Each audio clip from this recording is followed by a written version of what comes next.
Em Gênesis 42, no terceiro dia, o Salvação adicionará disse a eles: Façam isso e vivam. Eu temo o Salvador. Essa palavra temo, em vários lugares ela é usada como reverenciar, e em vários lugares ela é usada como temer no sentido de medo. E, e muitas palavras eu acabo encontrando um meio termo. E eu entendo que temor e reverência tem uma certa conexão ali, mas tem muito lugar que você vê que é simplesmente é num sentido de medo mesmo. Isso acontece também no Novo Testamento no grego.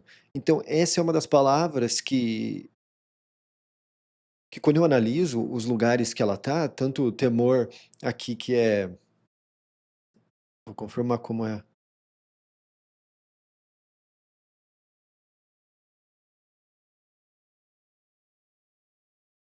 Chiara, eu acho, alguma coisa assim, deixa eu ver. Yari, é. Tanto esse quanto o phobos, que é onde nós temos, aquelas palavras do dia a dia que complementa-se com fobia, que significam medo, medo, temor. Interessante, porque no português nós temos essas 2 palavras, e reverenciar e ter medo de, elas são coisas completamente muito diferentes. Então, assim, o mais próximo do que temos seria o verbo temer.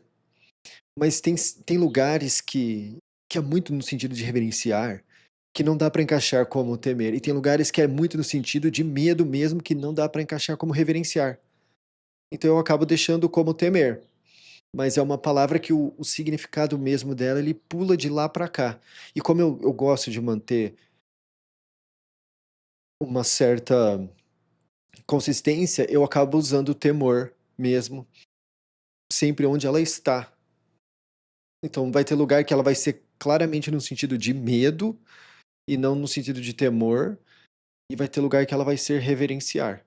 Então sempre quando for temo, temer, nesse sentido, é essa palavra, que o significado dela ele pula esses 2 extremos, que é ter medo e ter reverência. Se vocês são retos, que um dos irmãos de vocês fique preso na sua casa de vigilância. Esse retos, eu penso que nos idiomas, nos, nas traduções tradicionais, vai estar como justos, que é uma grande divergência que eu estava tendo. Ó, aqui não, aqui nessa está retidão, legal, verdadeiros,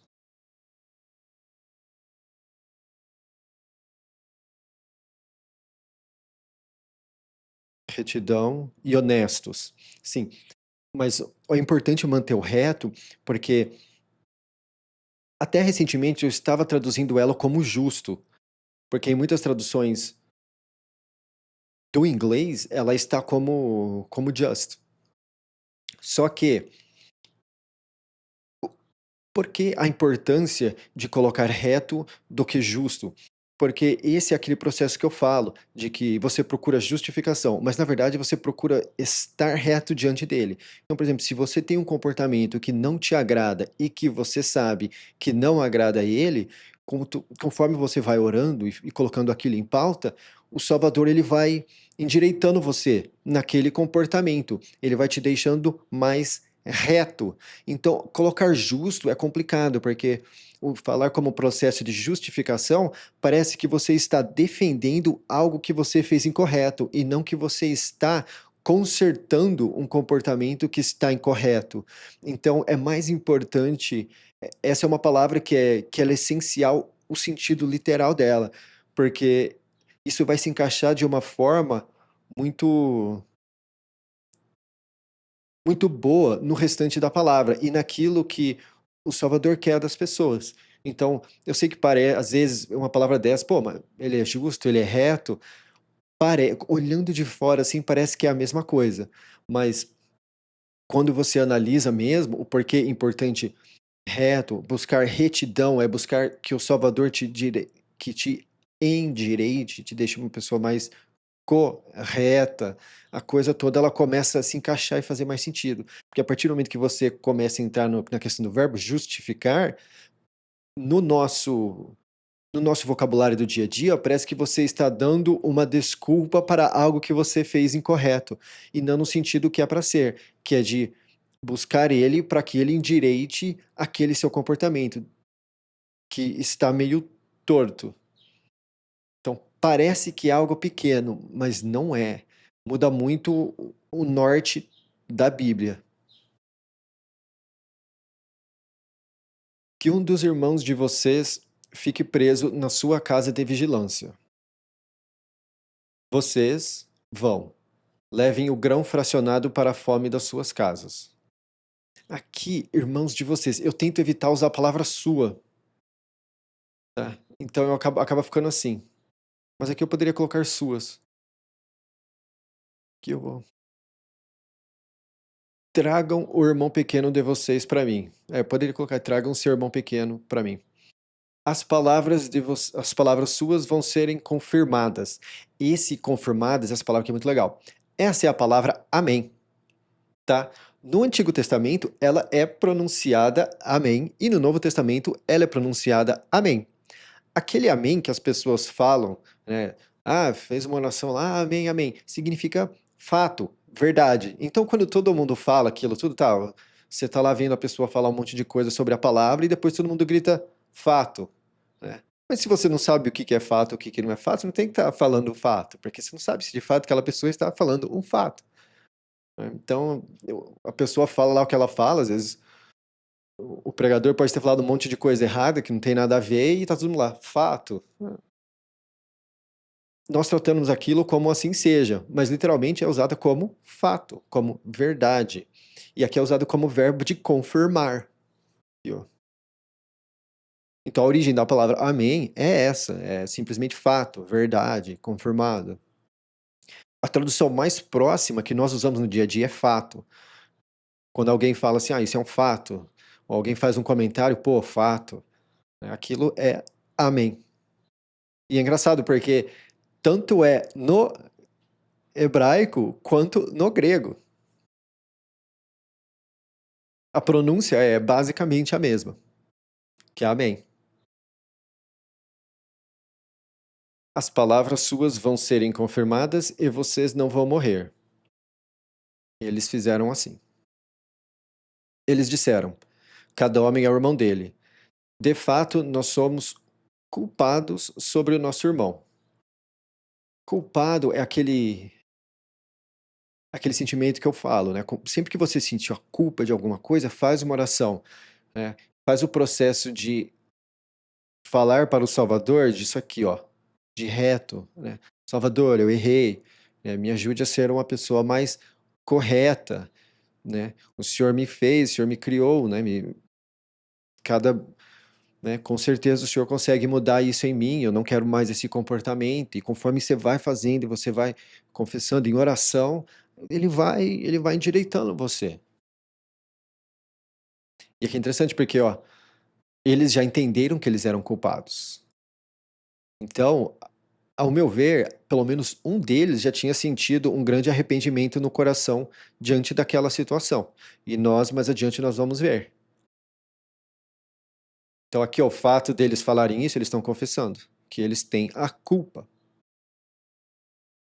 Pois vimos o aperto do ser dele quando ele nos implorava. Agora, aqui esse implorava, eu fui um pouco mais a fundo, conforme eu falei que eu ia fazer,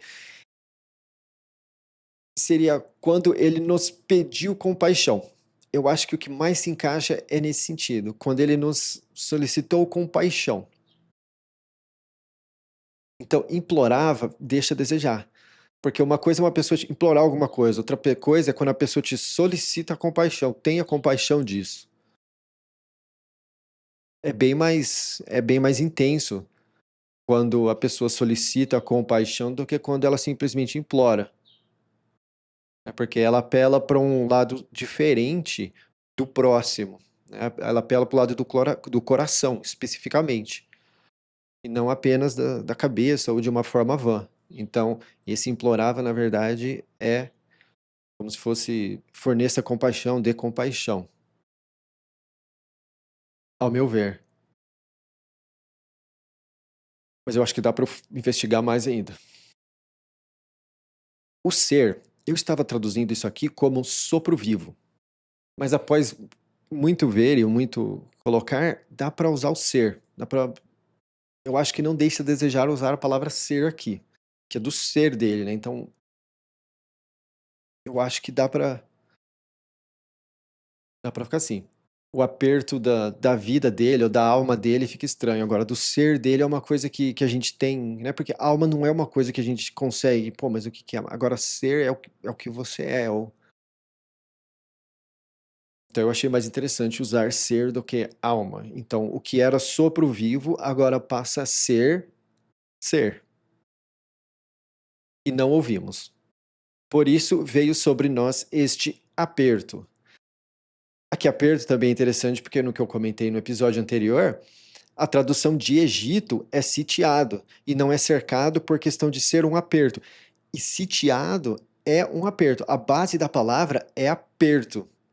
Só que em sitiado, que é Egito, é como se fosse um aperto opressor. Então é sitiado. E por isso que não é cercado, porque é um aperto opressor e cerca. Então é interessante eles falarem, por isso veio sobre nós este aperto, porque eles vieram no Egito, que é o aperto. Então eles foram ao aperto, por isso veio sobre nós este aperto. Então eles fazem uma jogada de palavras aqui, um trocadilho que nós perdemos por conta de não falar o idioma tradicional. O Vejam um Filho respondeu a eles. Lembrando que o Vejam um Filho é o primogênito, o Rubens, o filho mais velho. O Vejam um Filho respondeu a eles. Eu não falei a vocês, não errem com o menino. Errem. Aqui, nas traduções tradicionais, nós teremos pecado. Aqui, ó, em um está maltratar, na outra está pecar, em uma outra está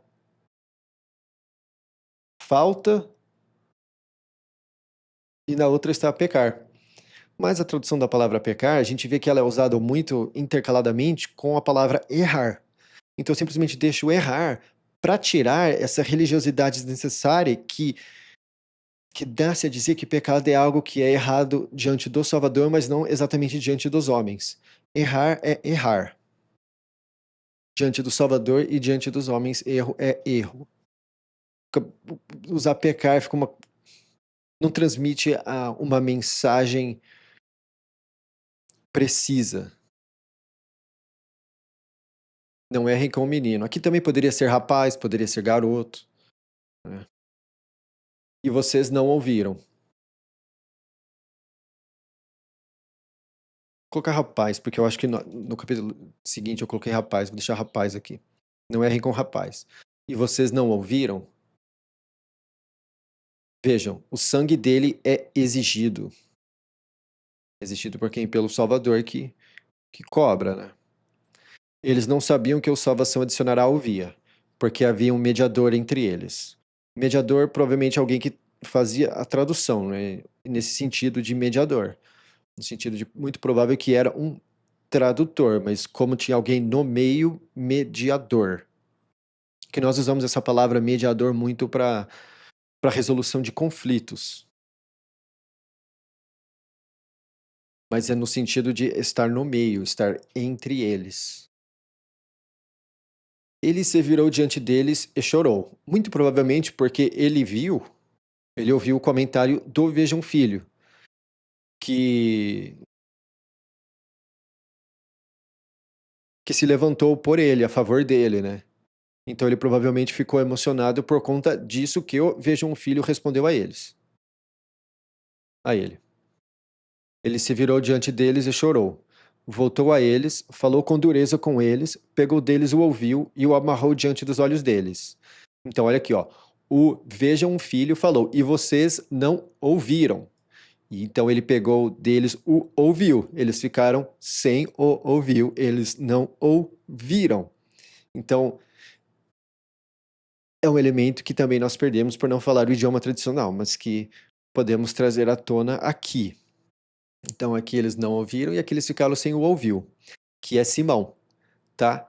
No Novo Testamento, nós temos outro Simão, que é o Simão que corta, que é Pedro. O sobrenome do Simão é Pedro. Nós chamamos eles, tradicionalmente chamamos ele de Pedro, mas Pedro é o sobrenome, é o nome que ele teve depois de se chamar de Simão. E lá também é interessante porque Simão significa ouviu e ele cortou fora a orelha do homem quando foram pegar o Cristo. Então, traduzindo os nomes, nós fazemos isso também, né? Então, e o amarrou diante dos olhos deles. O salvação adicionará, ordenou que enchessem os objetos deles de grão. Aqui em vários lugares vai estar vasos, ou recipientes, ou coisa assim.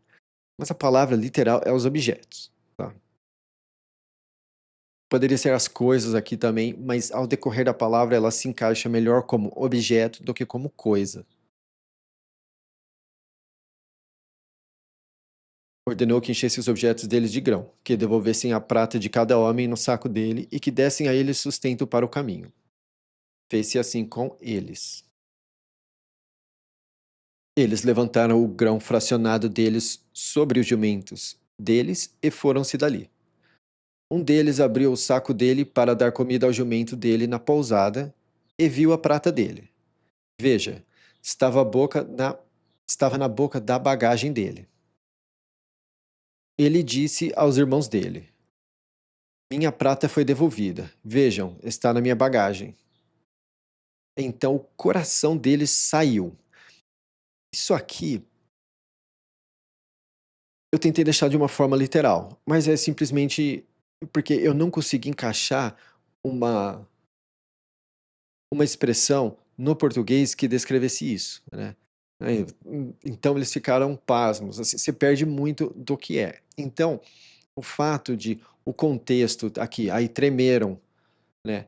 Dá a entender que aconteceu alguma coisa com o coração deles. Então, esse coração deles saiu, eu simplesmente deixei literal, porque eu não encontrei uma expressão que mantém o sentido do coração, ou algo assim. Eu até pensei, então o coração deles partiu.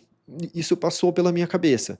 Mas quando nós usamos o coração partiu, demonstra tristeza. Né? É partir no sentido de dividir. Então eu não achei que ficaria legal. O coração deles partiu. Apesar de que a palavra partir também significa ir embora, sair. Mas eu não quis tirar do contexto, né? Então eu simplesmente deixei literal, porque dá para entender aqui com o restante do versículo o que se quer dizer com isso. E tremeram, cada homem para o irmão dele, dizendo: O que é isso que o Salvador fez a nós? Eles chegaram ao seguro calcanhar, o pai deles, a terra do baixo, e informaram a ele tudo o que lhes aconteceu, dizendo: O homem, o dono da terra, eles chamaram ele de dono da terra. Falou, lembrando que dono o dono seria o Casa Grande, mas eles chamaram ele de o dono da terra. E ele não é o dono, né? Talvez de forma espontânea, eles falaram o dono da terra, porque eles sabemos da presença que o Salvação adicionará tinha do Salvador no coração para poder fazer tudo isso e ser promovido de tal forma e ter justamente o Casa Grande confessando isso. É interessante que eles, justamente o erro que eles fazem é chamar ele de dono da terra, porque por conta do Salvação estar no coração do Salvação adicionará, tecnicamente, no momento em que ele está ali, ele poderia ser considerado. Falou duramente conosco e nos deu como exploradores da terra. Em muitas traduções aqui vocês vão ter a palavra espião, mas é mais provável que seja exploradores. Dissemos a ele: Somos retos, não somos exploradores. Somos 12 irmãos, filhos de nosso pai.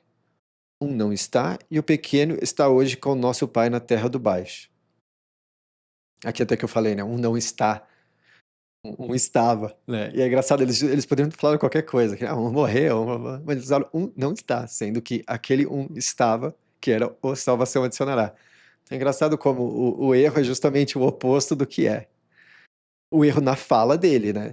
Lembrando que, ó, isso aqui é uma das coisas que eu falo. Não é porque alguém falou algo que aquilo é correto. É simplesmente o que a pessoa disse. A Bíblia cita o que a pessoa disse, não que o que a pessoa disse é algo correto.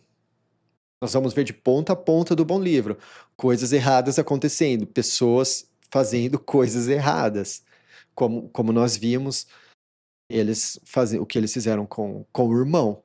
Não significa que é algo correto, significa que lá está contando a história e o desenvolver da história. Não é porque algo está escrito na Bíblia que é bom. Tem coisa que é simplesmente o que é o que aconteceu, o que é a verdade.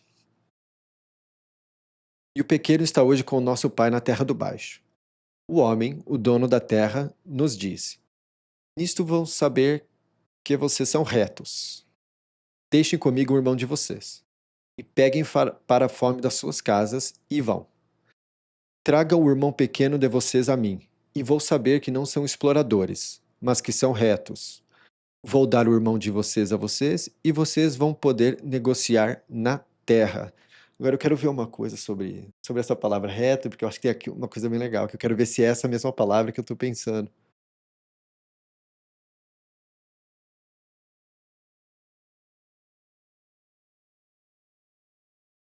É, a base dessa palavra é can, que é de cana, que é de onde nós tiramos a palavra cana. Então, por exemplo, como que eles mediam as coisas que eram reto? É com um pedaço de cana, porque cana é algo reto. Então, que vocês são cana.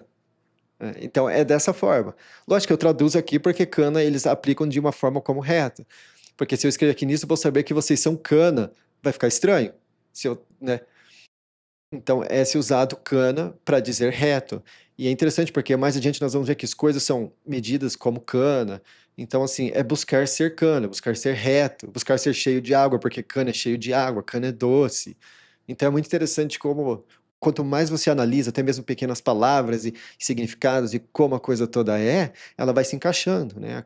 Você pega, por exemplo, a cana de açúcar, é algo doce. O que que é doce? É a palavra, quando você sente aquela presença forte, que lá é o doce, né? Ela é cheia de água. O que que é água? Água é a questão da inspiração, né? Cristo fala que aqueles que me tiverem não vão ter mais sede. Então, quanto mais você mergulha por trás dessas palavrinhas e dessas coisas pequenas, mais bonita a coisa fica. Quanto mais você cava, o mais fundo você chega e você vê que não acaba nunca. Então, mas, por exemplo, eu tenho que continuar a fazer, né? Porque dá para escrever um livro, dá para escrever um mini livro em cima de cada palavra que tem. Deixem comigo o irmão de vocês, e peguem para a fome das suas casas e vão. Tragam o irmão pequeno de vocês a mim, e vou saber que não são exploradores, mas que são retos, são cana. Vou dar o irmão de vocês a vocês, e vocês vão poder negociar na terra. Aconteceu o quê?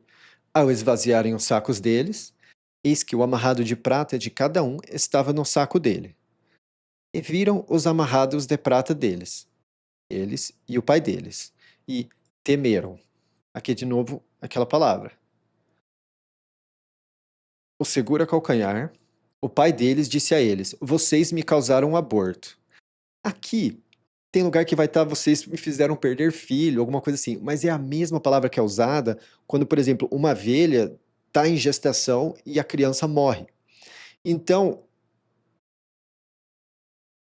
eu achei, ao invés de puxar, a ovelha perdeu o filho, eu acabei fazendo dessa forma. Ao invés de colocar nas ovelhas o fato, o conceito explicativo de a ovelha perdeu o filho. Eu simplesmente peguei a palavra aborto e trouxe para cá. Vocês me causaram um aborto. O salvação adicionará não está, e o ouviu não está. E vocês vão levar o filho da direita. Isso tudo está sobre mim. O vejam o filho falou ao pai dele, dizendo: Definha os meus dois filhos, se eu não trouxer ele a você. Dê ele na minha mão, e eu vou retornar ele a você. Olha que interessante, o vejam um filho. Quando eu falo vejam um filho, né, vejam. Interessante porque o nome do Rubens, ao meu ver, aponta justamente para o Cristo. Vejam um filho, o filho, no sentido. E E como que eu traduzo a palavra Cristo? Mão. Então, olha, dê ele na minha mão, né? Dê ele no meu mão. E eu vou retornar ele a você. Ele disse: Meu filho não vai descer com vocês, pois o irmão dele teve fim e restou apenas ele. E se um dano lhe acontecer no caminho em que vocês vão fazer meus cabelos brancos descerem com tristeza ao oco. Lembrando que oco é a palavra para. Ela é usada em certos lugares como inferno, se eu não me engano. É aqui em um tá cova, deixa eu ver como tá nas outras traduções no português. Tá, em um tá Seol, no outro tá sepultura, em outro tá sepultura e sepultura. Então, assim, na maioria das traduções aqui, pelo menos em 4 diferentes delas aqui, nós temos sepultura. Mas tem outra palavra que é usada para sepultura. E a base dessa palavra significa oco. E eu acho oco interessante porque é aquilo que eu falo para vocês, que é também o vazio do coração, é o oco do coração. Então, me faz um. É feita essa conexão, que o oco, né, que é até mesmo uma cova, uma sepultura é um lugar oco porque seu corpo está lá. Então, o oco não tira o fato de que pode ser sim, de fato, uma sepultura, porque é um lugar oco que fica apenas o seu.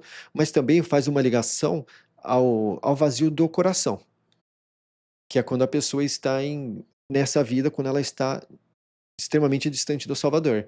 E ao meu ver, na próxima também. Ao meu ver, na próxima, a pessoa está em oco duplo. É um lugar oco e o coração oco.